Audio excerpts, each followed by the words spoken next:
If God is love, why is there so much pain? That question has shattered more faith than every atheist argument ever written. It shattered mine once. And the easy answers, it's a mystery. Just believe. They don't hold weight when you're the one bleeding. But there is an older answer, one that doesn't flinch, one that says, evil isn't a glitch in God's plan. It's the fallout of a war that began before the world was made. A war over the character of God himself. And the strangest part of that war is this: God could have ended it in a heartbeat. He chose not to. And the reason he chose not to is the most important thing you may ever understand. Before there was rebellion, there was harmony.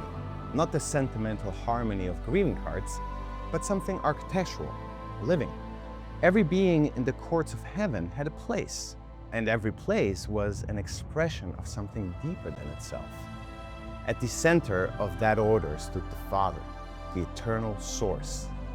And beside him, the Son, Michael, through whom every world was made, every law given, every word of creation spoken. In the beginning was the Word, John writes. The Son was the living expression of the Father's mind. The law of God was not a rule book bolted onto creation. It was the very logic by which love, freedom, and being itself could exist coherently. And surrounding the throne stood the angelic host, ordered, joyful, free. Among them, one stood higher than all the rest. Ezekiel calls him the covering cherub. Isaiah calls him son of the morning. We know him later by another name, Lucifer, full of beauty, perfect in wisdom. His brilliance second only to the sun's. He guarded the throne. His wings veiled its light. His voice led the choirs of heaven. If you've met him before the fall, you may have worshipped him by mistake. And that, it turns out, was exactly the problem. Here's what most people miss about Lucifer.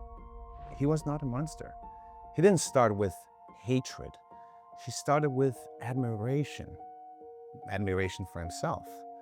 Ezekiel writes, your heart became proud on account of your beauty. You corrupted your wisdom because of your splendor. He looked at the light flowing through him, light that came from God, and slowly, almost imperceptibly, began to believe it was his own. The reflection forgot it was a reflection. The instrument began to imagine it was the music. And from that single inversion, everything else followed. He didn't announce a rebellion. He was too brilliant for that. He whispered. He asked questions that sounded reasonable, even noble. Is the law really just? Is obedience really love, or is it just fear in better clothes? Why should the Son receive honor that could be ours? Shouldn't every being define their own meaning? He didn't preach rebellion, he preached liberation. He didn't say, follow me, he said, think for yourself, while quietly telling them exactly what to think. He cast himself as the brave dissenter. He made loyalty look like cowardice and rebellion look like courage. And a third of heaven believed him. This is the genius of the original lie, and it has never stopped being copied. Every demagogue, every cult leader, every revolutionary who has ever turned the language of freedom into the architecture of bondage, they are reading from a script Lucifer wrote first. He took the very gift of persuasion God had given him and turned it against the source of persuasion itself. He proved that the most dangerous force in the universe is not ignorance. It is eloquence severed from truth. Now we come to the question that breaks most people, the one your atheist friends asked, and the one you have probably asked yourself in the dark. If God is all-powerful, and Lucifer was clearly in the wrong, why didn't God just end it? One word, one act of will, problem solved. No fall, no Eden, no suffering, no cross.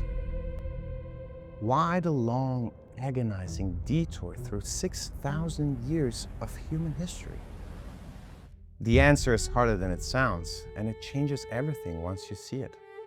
Imagine, for a moment, that God had simply destroyed Lucifer the same instant the rebellion began. From the outside, that looks like justice. From the inside, from the perspective of every angel still in heaven, it looks like something else entirely. Because Lucifer was not protesting his own innocence. He was claiming that God's law was inherently unjust. That obedience to God was not really love, that it was fear dressed up as devotion. That the Son's authority was tyranny in beautiful clothing. If God had answered that accusation with an instant execution, he would have proved Lucifer's case in the very act of refuting it. The angels would have served afterwards, yes, but not from love, from terror. And obedience compelled by terror is not loyalty to a loving God. It is submission to a tyrant. So the entire universe would have ended up serving a God they secretly feared. The law would have been preserved in form, but completely empty of its meaning. Lucifer would have been silenced, but his lie would have lived on as the unspoken suspicion in every angelic heart. Maybe he was right. Maybe we serve because we have to. This is why God did not destroy him. Not because he couldn't, because love cannot be commanded, only chosen. And a universe that loves God only because the alternative is annihilation does not actually love him at all. So God did something almost unbearable to contemplate. He let the rebellion run. He let the accusations be tested. He gave Lucifer time, centuries, millennia, to demonstrate in full view of every conscious being in the universe what his alternative government actually produces when it's given time to operate. This is why the Apostle Paul says we are made a spectacle, a theatron, to the world, to the angels, and to men. The universe is in session. Earth is a witness stand. And every human life, including yours, is admissible evidence. Look at what the rebellion has actually produced. Not what it promised, what it actually built. Lucifer promised liberation. The fruit was bondage. He promised self-sovereignty. The fruit has been alienation from God, from one another, from our own consciences. He promised a wider freedom than God's narrow law could permit. The fruit has been every tyranny in human history, every genocide, every labor camp, every ideology that began with, think for yourself, and ended up with mass graves. This is not God's fault. This is the rebellion rendering its own output, compiling its own verdict in real time, in front of every watching being in the universe. Self-sovereignty rendered to completion is not a counter-civilization. It is a corpse. The universe watches, the unfallen worlds watch, the loyal angels watch, and history compiles the evidence the verdict requires. And then, at the precise center of the story, the Son enters his own creation. This is the part where every framework I could give you breaks down. Because what happened at Calvary is not just an idea. It is the moment where the entire weight of the controversy is carried by a single person on a single afternoon on a small hill outside Jerusalem. Lucifer's accusation had always been the same, that God demanded a love he himself was not willing to give, that self-sacrifice was something God required of others but never embodied, that the Father in heaven was distant, cold, indifferent to the cost of the law he imposed. So the Father answered, not with a sermon, not with a decree. He sent his Son, the eternal Logos through whom every star was made, into human flesh. To be born among the people he co-created, to live the law he delivered them, and to let their rebellion do its absolute worst in him. In those hours, with the universe holding its breath, two governments stood beside each other in perfect contrast. Satan's kingdom, pride, accusation, the demand that others die for you. And God's kingdom, humility, intercession, the willingness to die for those who hate you. The mob screamed, "Crucify him!"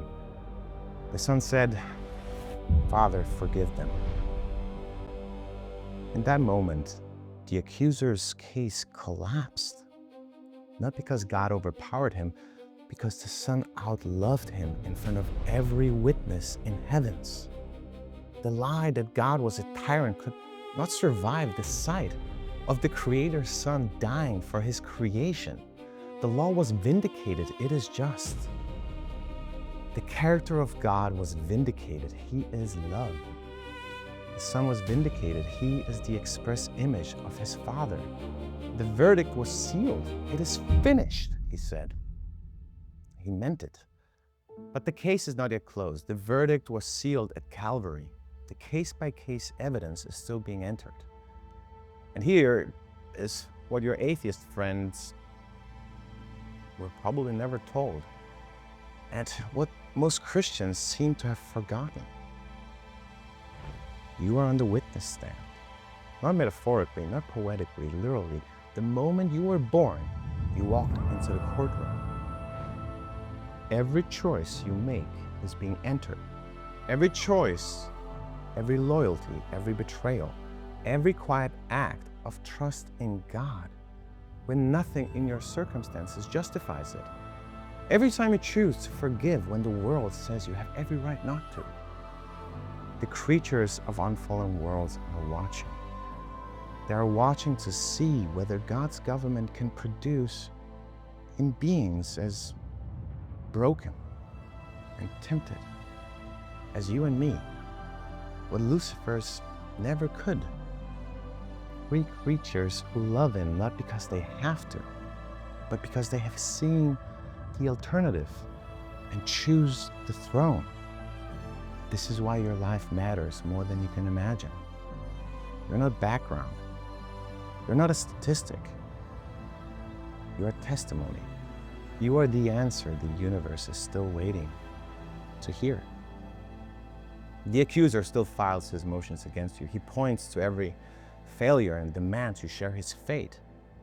But the advocate stands beside the Father, pleading his own wounds as the answer to every charge. And he is winning your case. The court is still in session. The advocate is still pleading. The evidence is still being entered. Eternity holds its breath. Speak and produce your witness.